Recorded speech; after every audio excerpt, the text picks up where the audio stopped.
Alors, je vous invite à prendre le livre d'Ésaïe au chapitre 5 de ce livre, où nous allons lire les 7 premiers versets.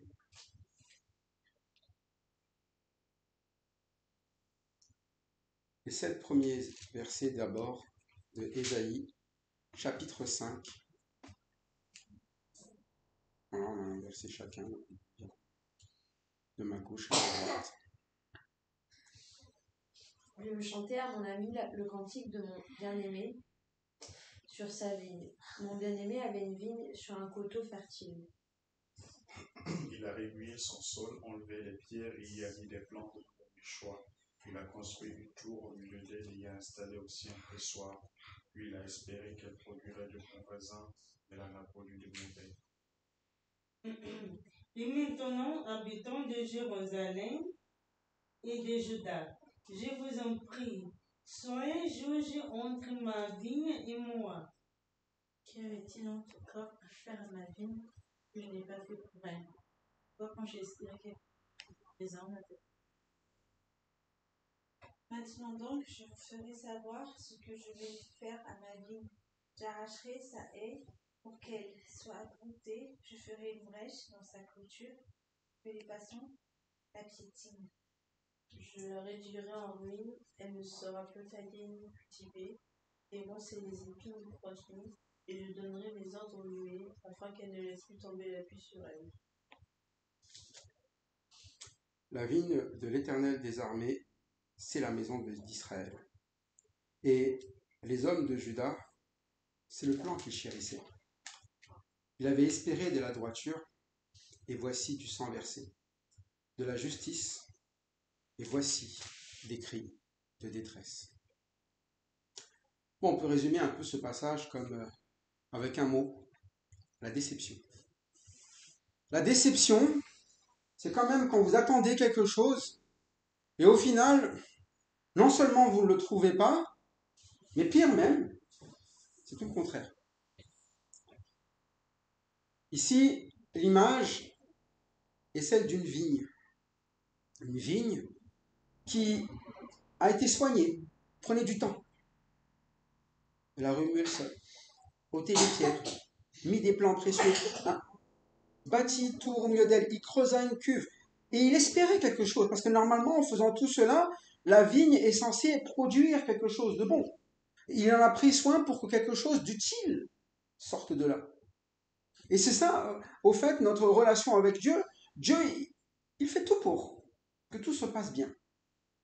Il a donné, Jésus-Christ pour que nous puissions être délivrés du péché.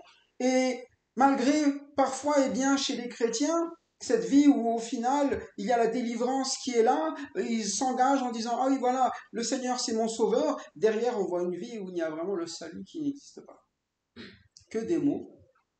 Mais dans la réalité, au moment de mettre en pratique les choses, il n'y a rien de bon. Il n'y a rien de bon à en tirer. Et malheureusement, c'est souvent ça la vie. Beaucoup de choses sont là.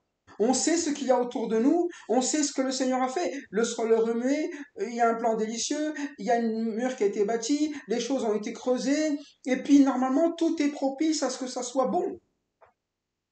Mais non, ce n'est jamais bon. C'est pour ça qu'il dit, habitants de Jérusalem, de Juda, donc vous-même. Vous-même qui recevez cette parole, vous-même qui entendez, vous-même qui êtes là, soyez juges entre moi et ma vigne. C'est une parabole. Vous devriez la transposer par rapport à vous. Il y a celui qui s'occupe de sa vigne, et il va l'expliquer plus tard, que la vigne de l'Éternel des armées, c'est la maison d'Israël, et le plan qu'il chérissait, c'était les hommes de Juda. Donc il va clairement dire de qui il parlait, mais là déjà, réfléchissez à cette image de la vigne. Soyez juges. Un juge, c'est, on va arbitrer. Est-ce que quelque chose que le Seigneur n'avait pas fait ou le responsable de la vigne n'a pas fait vis-à-vis de cette vigne? Est-ce qu'il y a quelque chose à reprocher? Est-ce qu'elle a été arrosée? Est-ce qu'on a veillé sur elle? Est-ce qu'on lui a indiqué tout ce qu'il y avait à faire, à vivre? Est-ce qu'on lui avait assuré la victoire? Tout était là. Pourtant, à la fin, ça a mauvais goût. parfois, malheureusement, la vie ressemble à ça. Une vie de mauvais goût. Une vie de déception. Une vie qui n'est pas différente d'une vie où le Seigneur n'aurait rien fait. Et c'est vrai que c'est la question. Est-ce que nous croyons vraiment dans l'œuvre du Seigneur? Et si c'est le cas, est-ce que nous avons laissé le Seigneur faire pour porter le fruit que le Seigneur attendait? Pour avoir le goût que le Seigneur attendait? Ou dès le moment où le Seigneur attend quelque chose, on est aux abonnés absents. C'est comme si un serviteur, il dit, je suis serviteur, mais au moment de servir, il dit, ah non, je ne peux pas. Je ne suis pas dispo. J'ai une autre chose à faire. C'est comme si le serviteur était quelqu'un qui était serviteur de nom, mais au moment où on veut en avoir le goût de ce service, il n'y a rien du tout. Ah, tout est dans les mots. Hein. Mais au moment de faire, déception. Mais c'est ça le problème. Ça permet parfois, eh bien, comme Judas Israël, de juger les païens. Ah, les païens, ils ne servent pas le Seigneur. Ah, les païens, ils n'écoutent pas le Seigneur. Ah, les païens, et parfois c'est ça. Ah, c'est les vies de païens. Moi, je ne fais pas ci, moi, je ne fais pas cela. Mais au moment où le Seigneur attend quelque chose, quelle est la différence entre ta vie et celle d'un païen? Entre tes priorités, tes activités, ta façon de penser. Quelle différence? Pour obtenir quelque chose, je le prends si j'en ai envie, je ne demande pas, je vole. Pour servir, je n'ai pas besoin de demander au Seigneur, je fais ce qui me plaît. Pour, eh bien, soutenir, pourquoi soutenir? L'important, c'est que les gens me soutiennent moi. Donc j'ai envie que moi, on me regarde, que moi, je suis la personne gling-gling avec mes pieds, c'est ça la fille orgueilleuse de Sion. Que les gens me voient belle, que les gens me voient, voilà, je suis obligé au milieu de tout. Je veux être le centre, je veux qu'on s'occupe de moi, je veux que tout soit... Mais le Seigneur s'occupe de nous, mais il s'occupe de nous pour faire quelque chose de bon avec. Pas juste pour faire quelque chose de esthétique. Et parfois c'est ça. Notre vie devant Dieu, elle est purement esthétique. Nous avons le nom, l'apparence, mais à l'intérieur, c'est quoi? C'est vide. Hein. Le nom, l'apparence, mais à l'intérieur, c'est vide. Dès le moment où il faut vivre la vie en Dieu, il n'y a rien du tout. C'est ça qu'il dit. J'ai fait tout ça. Qu'est-ce que j'ai encore à faire à ma vie? Qu'est-ce que je n'ai pas fait? Pourquoi, quand j'ai espéré qu'elle produirait de bons raisins, elle en produit de mauvais? C'est totalement illogique. Elle aurait dû normalement faire la première chose. C'est comme nous, hein. Quand vous savez que c'est l'œuvre du Seigneur, la priorité serait de dire quoi? Je sers. Hein. Pourtant, regardez bien, la plupart des gens, quand on leur demande de servir, au moment de servir, ah non, là j'ai autre chose à faire. Ah non, j'ai pas le temps. Hein. Ah non, j'ai pas les moyens. Ah non, je suis fatigué. Hein. Ah non, je suis... C'est ça le souci. Et on voit la conséquence, eh bien, d'écouter, mais de compter sur l'homme, de vouloir porter le nom, mais de ne pas accepter la magnificence de celui qui parle. C'est-à-dire qu'il a vraiment cette personne d'être celui qui est le maître, d'être celui qui est celui qui règne, d'être celui qui est celui qui va indiquer tout ce qu'il y a à faire et à vivre. Et le peuple d'Israël devait vivre de ça. Écoute Israël, à chaque fois que Israël recevait un ordre, il devait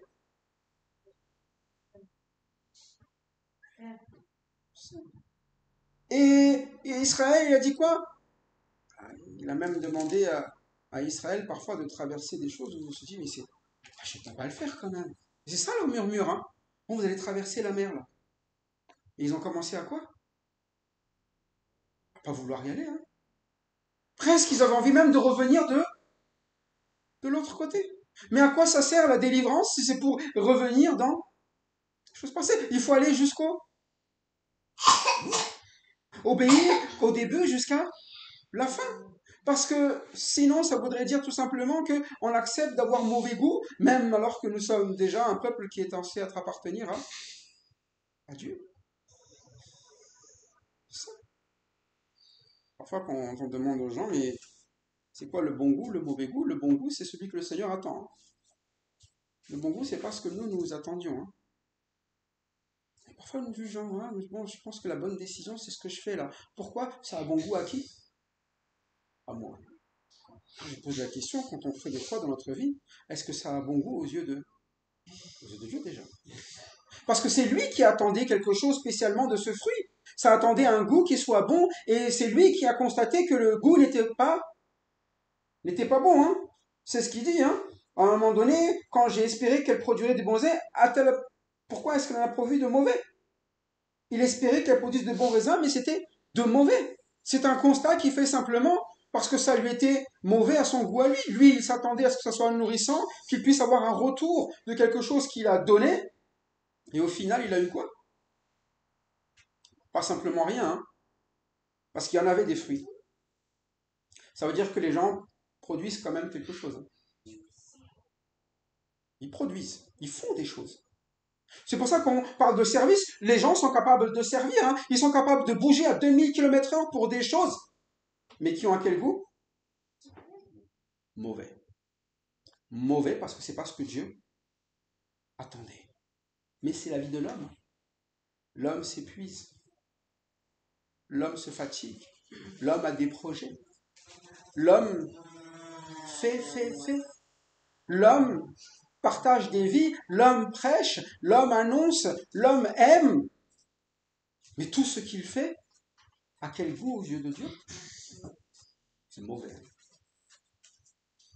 Mais normalement, il avait bâti tout autour de nous pour que ça ne soit pas mauvais. C'est pour ça que, qu'est-ce que nous faisons? Est-ce que nous faisons les choses à notre goût? Ou nous faisons les choses au goût de Dieu? C'est déjà la première chose.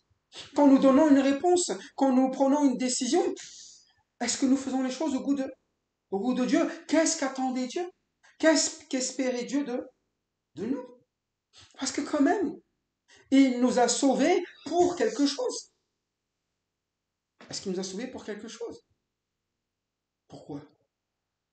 La Bible est claire, hein. Vous prenez Éphésiens chapitre 2, prenez, hein. Puis vous lisez du verset 8 au verset 10.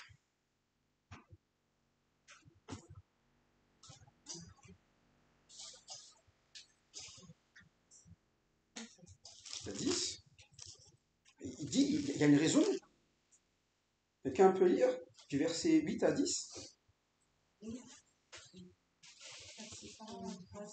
Sauvé par la main de la foi, Espère qu'on va le servant de Dieu, ne point par les œuvres, c'est notre foi. Car nous sommes son ouvrage a été devant Dieu, Dieu a préparé d'avance et nous pratique. Mais c'est ça la vie, son ouvrage. C'est pas grâce. Vous ne le méritiez même pas. À la base, vous n'aurez même pas dû être une vigne, vous auriez dû être des plants qui soient par terre et des plants que les gens écrasent. À la base, c'est ça, hein. Vous avez été une vigne. Une vigne est protégée, elle est gardée, on en prend soin. Mais pour que ça soit quoi? Vous avez été, comme il est dit ici, créé en Jésus-Christ pour que ça soit bon, hein.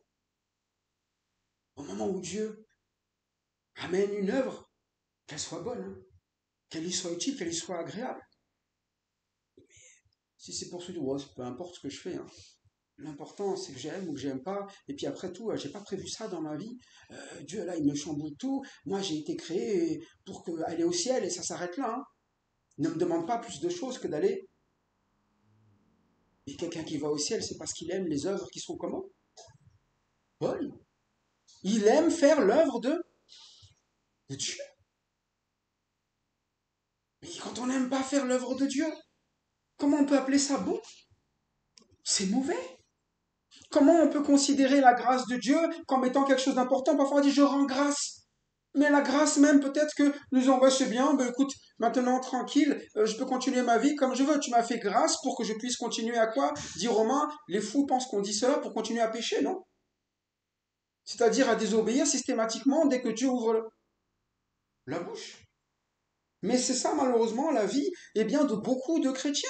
Beaucoup de chrétiens pensent que la vie bien avec Dieu, c'est la vie qui est Dieu me sauve et maintenant je peux faire ce qui me plaît. Et Dieu va dire tout ce que je fais, ça a bon goût. C'est ça? Tout ce que je fais a bon goût. Maintenant que je suis chrétien, tout ce que je fais, pas du tout, hein. Ça a bon goût si c'est conforme à ce goût que le Seigneur attendait. Et quel goût était attendu? Quel est le goût de la vie du chrétien? qu'est-ce qu'il attend? Quand le Seigneur reviendra, il va dire à certains, bon, et ça a bon goût, hein? Ça a bon goût pourquoi? Parce que vous m'avez vraiment servi. Hein. Vous m'avez vraiment servi. C'est ça le vin utile. Un vin qui sert, qui est utile parce que c'est nourrissant, qui a le goût qui va avec. C'est pour ça que quand le Seigneur revient, il ne dit pas, eh bien, allez, viens et point barre. Hein. Bon et fidèle serviteur. Quand il revient, on le voit dans Luc, hein, il revient et il nous trouve en train de quoi? De travailler, non? De veiller. Mais la plupart d'entre nous, on se pense que quand il reviendra, bon écoute, tu faisais quoi? Je t'attendais, hein. Et tu faisais quoi? Je t'attendais, hein. Bon, je faisais ce qui me passait par la tête, ce qui me plaisait. Oui, mais je t'ai demandé plusieurs choses. Je t'ai demandé de veiller. Et je t'ai demandé de quoi? De témoigner. De montrer dans ta vie ce changement. Je t'ai demandé de servir là où il y a besoin. Quand tu sais qu'à un moment donné, c'est là ce qui va amener les âmes à être sauvées, c'est là ce qui va édifier, c'est là ce qui va être... Mais participe. Mais comment je peux participer?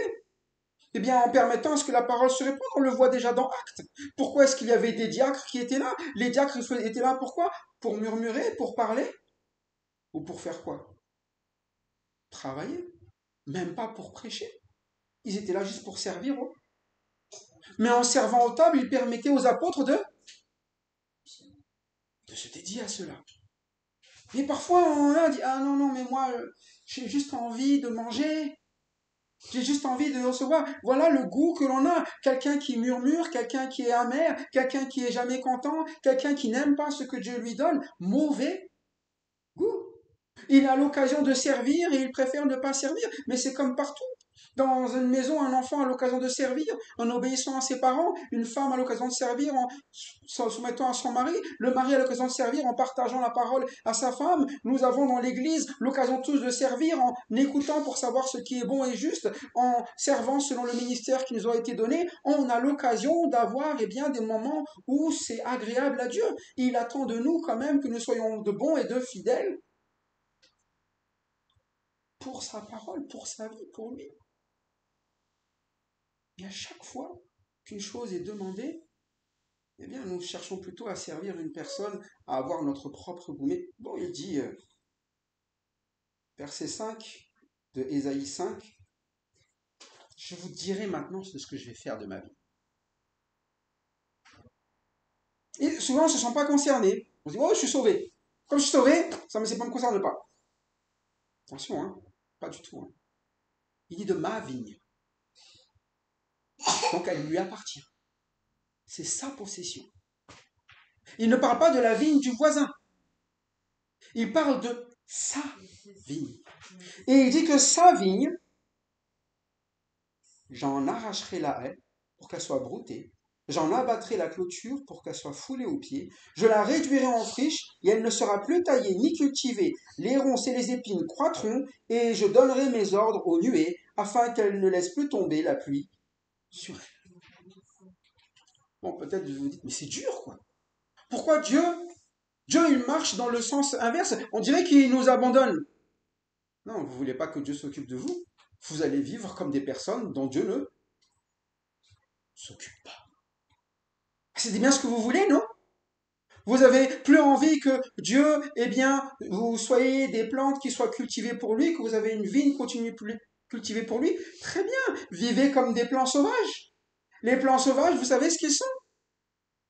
Ils sont, le terme, hein, il n'y a pas de haies. Hein. Vous avez déjà vu des haies qui protègent des plants sauvages? Ils sont là. Hein. Et comme ils sont là, ils sont accessibles à tout. Vous allez vous faire brouter. Il y a des gens, manger, grignoter. Et c'est ça, hein, vous savez, quand les gens n'écoutent pas le Seigneur, hein, moi je pense toujours aux personnes lorsqu'ils ne veulent pas entendre la parole de Dieu pour vivre une vie qui est selon Dieu, je pense ne serait-ce qu'au mariage. Hein. Quand on est au mariage, vous avez les jeunes aujourd'hui, ils sont là, ils se disent, ah, c'est bon, j'ai pas besoin de Dieu, oui, je suis croyant, mais bon, on peut quand même vivre comme dans le monde. On se teste et puis après on verra. Non, la Bible a dit, tu t'attacheras. Tu testes pas. Très bien, tu veux pas? Bah, c'est littéral, hein. On mettra ni et tout le monde accessible. Ta vie ressemblera, et ça nous va, nous, hein. Parfois, c'est ça. Ça nous va, c'est pas grave. Je suis, eh bien, quoi, brouté, tout le monde me passe dessus, et dans le terme. Et il a dit, j'en abattrai la clôture pour qu'elle soit foulée au pied. Tout le monde va faire de ma vie quelqu'un qui est foulé au pied, ça va être utilisé juste pour essuyer les pieds, pour servir de carpette aux gens, hein. C'est ça la vie qu'on cherche souvent. Dépendre de tout ce qu'il y a autour de nous, que notre vie devienne une vie utilisée par les hommes. Parce que c'est ça la vie dans ce monde. Tout est par intérêt. Mais c'est notre façon de faire aussi, non?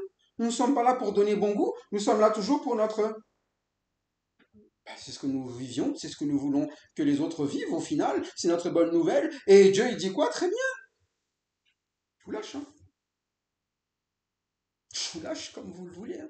C'est pour ça que je dis parfois, les gens ils se disent, mais pourquoi Dieu, tu me laisses là-dedans? Mais c'est ce que tu voulais tant, et pour les chrétiens, c'est vrai. Tu voulais faire une vie avec le goût qui te plaît toi, ton goût à toi, le mauvais pour moi. Bon, vas-y, hein. Vous voyez, il n'est pas là en train de dire, allez, essaye encore. Tout est déjà là. Qu'est-ce que vous voulez m'amener de plus? C'est comme quelqu'un, vous savez, il y a la parole de Dieu, il est versé dans la parole de Dieu, il entend la parole de Dieu. À un moment donné, qu'est-ce qui reste? Que reste-t-il quelqu'un qui a été éclairé pour que, la Bible le dit, hein, il n'y a plus rien à lui amener. Il sait déjà qu'il faut qu'il soit sauvé par Dieu et qu'il faut qu'il soit à l'image de Dieu, de Jésus-Christ. Qu'est-ce que vous voulez lui dire de plus? Mais c'est pour ça que parfois on essaie de courir après les gens en leur disant, écoute, quel goût tu préfères? Ben non, hein. Il n'y a pas de quel goût tu préfères, hein. Il n'y a que le bon et le mauvais goût, hein. Si je lui dis quel goût tu préfères, c'est que je dis maintenant que moi aussi c'est plus la peine le bon goût, autant tout le monde basculer vers le mauvais goût. On perd l'objectif alors. Autant être des païens, hein. Autant, hein. Quel avantage est-ce qu'il y a à avoir la grâce du Seigneur si c'est pas pour ne vivre de, si c'est pour ne pas vivre de la grâce du Seigneur? C'est ça le problème souvent dans notre manière de penser, et c'était bien le problème ici d'Israël et de Juda. Nous sommes le peuple de Dieu. Mais à quoi ça sert si à chaque fois que Dieu veut les soigner, ils ne veulent pas? À quoi ça sert si c'est pour abandonner l'Éternel au moment où l'Éternel donne une direction, donne un ordre, donne un moyen? Et vous savez combien de fois Israël, à chaque fois que Dieu parle, il parle dans un sens qui est comment? Et à quoi sert d'avoir un Dieu? Mais c'est un cadeau que Dieu leur fait d'avoir fait d'eux de quoi? Il s'est choisi ce petit peuple. Ce petit peuple aurait dû être honoré de tout ce que Dieu voulait faire de ce peuple. Il a voulu faire de ce peuple le peuple qui est la lumière des nations. Il a voulu faire de ce peuple un peuple unique, différent. Il a voulu faire sortir de ce peuple un sauveur. Mais on se dirait, mais quel honneur, quelle joie, quelle grâce. Tout comme nous, dans notre vie, il a fait de corps de Christ quand même ce qui est aujourd'hui la colonne et l'appui de la vérité. Nous sommes là pour vivre cela. Nous sommes, eh bien, en ayant reçu l'Esprit de Christ, des témoins de Christ. Mais c'est un honneur. C'est une joie. C'est quelque chose dans lequel nous ne pourrons jamais le rendre, ce don qu'il nous a fait. Une puissance pour vivre dans ce monde où normalement nous aurions dû être quoi? Foulés aux pieds, broutés. Où il dit encore comment? En friche. Ni taillés, ni cultivés. Mais c'est ce que nous sommes en Christ. Taillés, cultivés. Et on dit, ne touche pas. Ne taille pas. Laisse-moi dans ma... Mais c'est pas ça la vie, hein. Fais-le. Sonde-moi, éprouve-moi. Et monte ce qu'il y a et mondé. Mais les peuples rebelles finissent toujours par avoir mauvais goût. C'est pour ça que là, la parabole, elle vient parce que on pense quand même que Israël et Juda, ils ne comprennent plus rien vraiment de ce que c'est que de s'appeler Israël. La maison d'Israël est censée être une maison qui porte le nom de Dieu quand même. C'est devenu une maison qui a un goût mauvais. Voilà tout ce qu'on y trouve maintenant, parce que c'est ce qu'ils veulent, des ronces et des épines. Voilà ce qu'ils croient. Ça devient de plus en plus dur de passer au milieu de cette vigne. Ça pique. Ça va plus en avance. Ah, c'est bizarre, normalement, ça devrait être de plus en plus doux à manger. On devrait pouvoir venir et cueillir, et plus le temps passe, et bien plus ça pique. C'est pas normal, on se dit, mais est-ce que c'est la parole qui fait pas effet? Est-ce que c'est Dieu qui n'agit pas? En tout cas, Dieu, il le dit, soyez juges, hein. Tout a été donné. La parole est donnée. L'esprit est donné. L'exemple est donné. Tout est là. Qu'est-ce qui nous manque alors? Plus de pluie. Plus rien pour nous arroser. Plus de parole. Alors c'est ça la question toujours, hein. Comment est-ce que nous vivons notre relation avec Dieu? Est-ce que nous cherchons vraiment à ce que nous vivons ait bon goût devant lui? Est-ce que c'est notre aspiration, seconde après seconde, minute après minute, heure après heure, jusque dans l'éternité? Ou nous nous disons, quand je serai au ciel, là-bas, de toute façon, j'aurai bon goût. J'ai pas le choix. J'ai pas le choix au ciel. De toute façon, je n'ai que la possibilité d'avoir bon goût. Mais ça veut dire que pour toi, tout sur la terre, ça a quel goût alors d'avoir bon goût?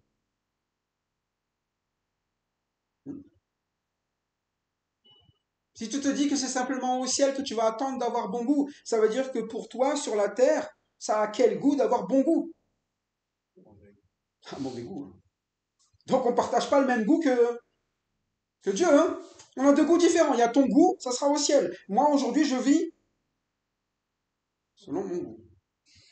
Moi, je vous dis, faisons attention. Nous détruisons, et non seulement nous détruisons, mais nous en détruisons aussi d'autres. Quand on a des épines et quand on a des ronces, ça fait pas mal à nous, hein, ça fait mal aux autres. Hein. Ce qui va nous faire du mal à nous, c'est parce qu'on va être brouté, on va être foulé aux pieds, on va être réduit en friche. Bon, à la limite, on sera plus taillé, plus cultivé. Bon, bah écoute, je ne me prends pas soin de moi. Hein. Je veux bien, de mon apparence, être taillé et cultivé, une belle apparence, des beaux cheveux, des beaux machins, mais à l'intérieur, surtout, taille pas et cultive pas. Aujourd'hui, c'est ça la vie dans le monde. Hein. On taille et on cultive, mais pas ce que Dieu attend. Hein. Ce que Dieu attend, c'est que ce soit taillé et cultivé où? C'est ici, hein. Et pourtant, on a le temps. Ah, si vous regardez aujourd'hui, le temps que l'on a pour tout ce qui est bien-être et faire du bien à l'extérieur, on est capable d'y passer beaucoup de temps. Hein. Ah, si tu as une journée spa offerte pour tout le monde, je te garantis que les spas seront tous pleins. Ah, ça va me faire du bien. Où ça? Et puis je vais chez le coiffeur. Ah, ça va me faire du bien. Je vais me faire un massage. Ça va me faire du bien. On y va tous, hein. On y va, allez. Et pour l'intérieur, ce qui a goût devant Dieu, qu'on ait une âme qui ait goût devant Dieu, on prend quel temps? Ah non, là, ça va. Bon, Dieu, on fait pas. Hein. Si tu veux pas, hein. Dieu il force pas, il vous dit pas, allez, va. Tu veux pas? C'est ton âme, hein. C'est ta vie. Hein. C'est ce que Dieu trouvait vraiment bon pour toi. Il a tout donné. Ben, tu as piqué.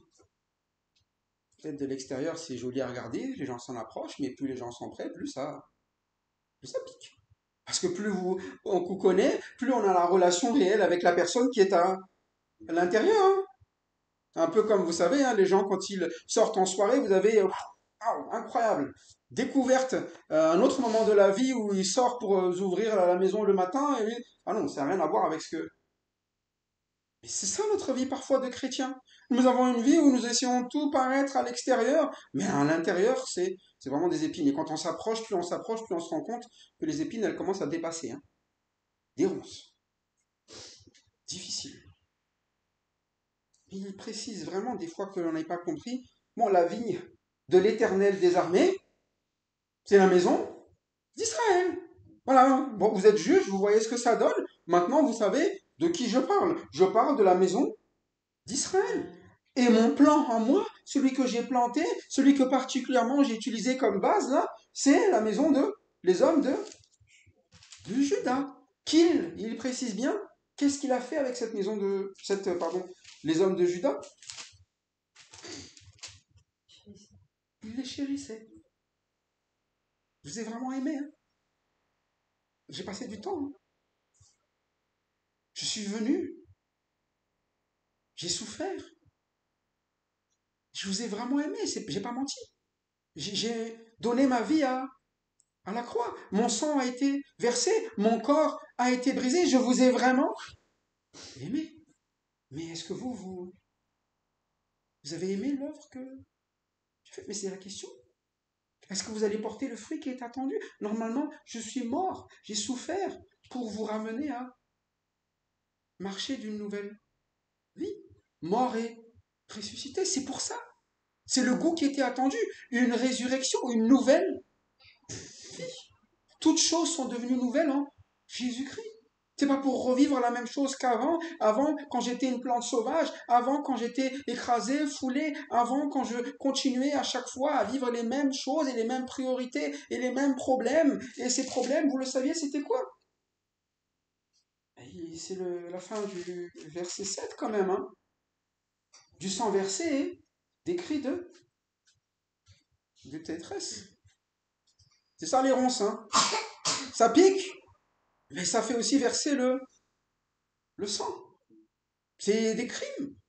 C'est du mal les uns aux autres, ceux qui sont à côté d'eux. Ceux sur qui nous étions censés veiller, aimer, supporter. Et puis, des cris de détresse. Qui est ces cris là? Tout le monde crie. Hein. Non seulement ceux qui se font piquer, mais aussi celui qui... Qu'est-ce qu'ils sont en train de faire là? Israël, ça va bien? De la tête aux pieds, ils sont mal. Hein. Ça crie. Mais ça se voit en plus. Ça se voit parce qu'ils ont juste décidé de ne plus avoir le goût que Dieu voulait. Les choses étaient toujours selon leur goût. Mais ce que Dieu espérait, c'est deux choses quand même. Premièrement, c'est la droiture. Deuxièmement, c'est la justice. La droiture, c'est quand on reste sur le même voie. Hein. On ne fait pas ça. C'est le contraire d'être tortueux. On a commencé par la grâce, et la grâce, c'est par le moyen de la foi. Et ça ne vient pas d'eux. Donc quelqu'un qui est droit, il continue toute sa vie par la grâce, par la foi, et cela ne vient pas d'eux. Et quelqu'un qui est tordu, il a commencé par la grâce, et il part par la loi. C'est moi. C'est ma façon de faire. Je pense que en faisant cela, je vais être agréable à Dieu. Mais pourquoi tu as été sauvé en pensant qu'en faisant cela, tu allais être sauvé? C'est ça la droiture. Mais la justice aussi. Pourquoi la justice? Je rappelle toujours, il suffit juste d'écouter notre langage en disant c'est pas juste. Parfois, nous estimons nous-mêmes ce qui est juste et ce qui ne... Mais pas au goût de Dieu. Hein. Qu'est-ce qui est juste à tes yeux, mon Seigneur? Qu'est-ce qui est juste? Ce qui est juste, regarde Christ. Il a amené la justice. Il était juste. Est-ce que ce qu'il a vécu, est-ce que les autres, ceux qui lui ont fait vivre, étaient justes? Mais lui, il était. Je n'attends pas des autres qu'ils soient justes, mais des enfants de Dieu, on attend quand même qu'ils soient. C'est pour ça qu'on les appelle comme ça, non? Et le juste, il vit pas par ce qu'il a dans sa tête. Hein. Et la foi, c'est la foi en qui? Bon, on va me dire la foi en Dieu, mais il précise bien, hein, c'est la foi en Jésus-Christ. Hein. Nous avons été justifiés par la foi en Jésus-Christ. La foi que la vie de Christ, du début jusqu'à la fin, c'est bien celle que l'on veut, non? Pourtant, la plupart d'entre nous, nous rêvons de la vie de Jésus-Christ au ciel, mais nous ne voulons pas de la vie de Jésus-Christ sur terre. Comme s'il y avait deux Jésus-Christ. Je veux bien suivre Christ quand je serai au ciel. Au ciel, je veux tout de lui. Au ciel, il aura quoi? il aura son royaume, il aura son pouvoir, il aura sa couronne, il y a ça, toute cette gloire. Je veux. Mais alors je ne veux pas de cette vie qu'il a menée sur terre. La vie où tout est injuste, où je n'ai pas ce que je veux. Ça ne se passe pas comme je veux, où je souffre, où moi-même. Mais vous suivez Jésus-Christ à partir de quand? Le jour où vous avez dit aujourd'hui que vous avez cru en Jésus-Christ et qu'il est votre sauveur et dit je le suis, est-ce que je le suis simplement quand je le veux, quand ça m'intéresse, ou je le suis de début jusqu'à la fin? Et on est sur terre. Si vous trouvez qu'il est bon de le suivre au ciel, pourquoi vous ne trouvez pas bon de le suivre dans sa vie sur la terre? Et la Bible est très claire sur ce sujet-là. Il a vécu, et ce qu'il a vécu, ça a été fait pour servir de quoi pour nous? D'exemple. Mais c'est ça le goût qui était bon aux yeux de Dieu. Est-ce que la vie de Jésus-Christ avait bon goût aux yeux du Père? Est-ce qu'il ne l'a pas dit? Celui-ci est mon fils bien-aimé, en qui j'ai mis toute mon affection ou approbation. J'approuve tout ce qu'il fait. Ça a bon goût. C'est bon, la vie de Jésus-Christ. Est-ce que ce n'est pas la vie que nous aspirions? Vous marchez en nouveauté de vie, mais pour marcher selon qui? Christ. Un bon goût. Quel goût est-ce que nous présentons devant Dieu? Est-ce que c'est le goût de la vie en Christ ou c'est le goût de ma vie tel que moi je le souhaite? Vous savez, ce qui était toujours étonnant avec Christ, c'est que réellement, ça va être compliqué de dire qu'il n'était pas un bon et fidèle serviteur. Et pas simplement pour ce qui lui plaisait. S'il allait à la croix, c'est que ça ne le... Il a bien dit, hein, s'il est possible.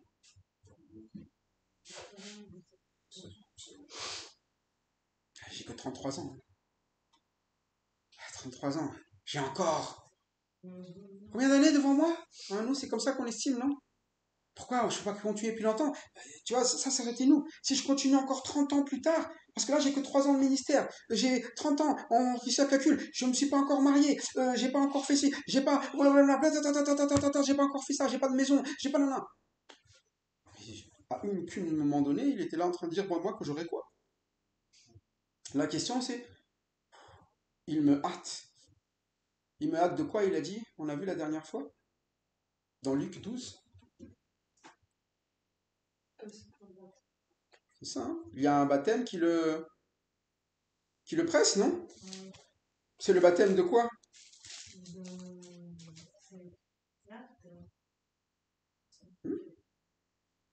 Il y a un baptême dont je dois être baptisé, et combien il me tarde qu'il soit accompli. Un baptême, s'il va être... Mais pourquoi être pressé? Normalement, quand tu es pressé, tu es pressé de voir des choses quand même différentes d'un quelqu'un qui va être enseveli. Hein. Je ne suis pas pressé d'être enseveli. Normalement, tu es pressé de quoi? Ce qu'on appelle nous vivre, non? Ah, vivement quand j'aurai ça. Mais c'est ça la différence. Le goût qu'il voulait montrer, ce n'était pas le goût qui lui plaisait, c'était le goût qui était plaisir selon le Père. Voilà ce qu'on appelle la vigne, telle qu'il le voulait. C'est pour ça que Jésus-Christ a été donné, pour que nous soyons, nous, en tant que chrétiens, ceux qui portent vraiment le parfum de qui?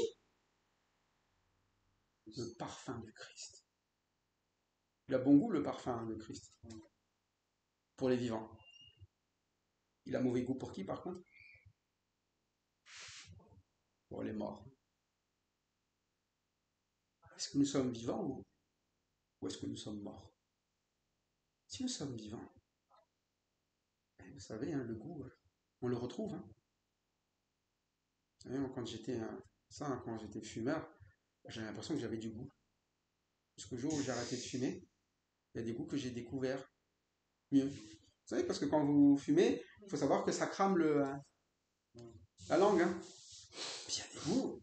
Oh oui, ça a un goût, ça, quand même. Ça a un bon goût, même, parfois. Pas forcément très bon. Mais c'est ça. Quand vous êtes né de nouveau, vous retrouvez normalement le goût. Hein. Mais le goût à la vie, à la vraie vie. À la vie selon Dieu. Une vie de justice et une vie de droiture. C'est ça vraiment que nous aimons. C'est ce que nous recherchons. C'est pour ça que ce que nous avons connu dès le début, nous allons aller jusqu'à la fin. Ce que Dieu nous a donné, nous n'allons pas le jeter, nous n'allons pas le mépriser, nous allons plutôt le laisser cultiver, nous allons le laisser, comme il le dit aussi ici, le terme c'est tailler. Est-ce que vous voulez cela? Si c'est le cas, acceptez ce que Dieu voulait de vous. Obéissez à ce à quoi Dieu voulait que vous obéissiez, qu'il s'occupe réellement de vous, et ne soyez pas des personnes qui laissent de côté ce qu'il désire, sinon il vous laissera, tel que vous le demandez. Mais pour notre malheur, alors que nous soyons vraiment de ceux qui laissent Dieu le chérir, et non pas de ceux qui chérissent leurs propres idées et leur propre mentalité. Quand on regarde Israël, c'est aussi ce qu'on appelle un exemple et un avertissement.